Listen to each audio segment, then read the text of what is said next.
ودي أحد التجارب الفاشلة. أنا سهيلة وباحاول أكتشف أنا شاطرة في إيه.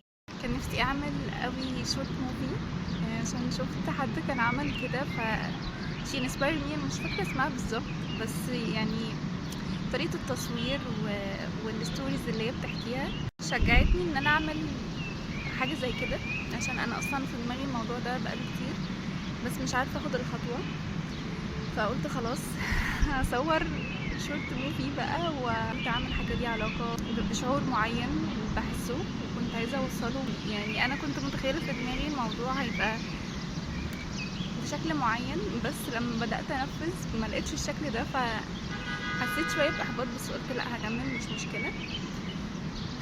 بس بعد التصوير وخلاص بدأت أgenerate وأحط بقى الحاجات اللي أنا صوّرتها و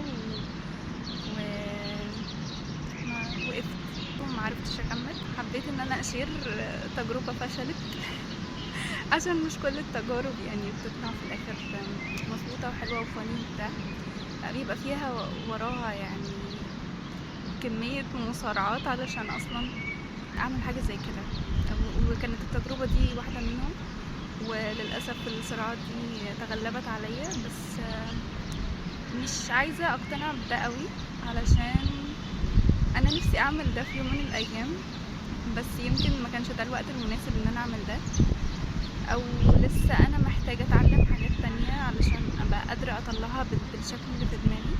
وبس كده، دي كانت تجربتي المرة دي، أشوفكم في تجربة جديدة ناجحة إن شاء الله.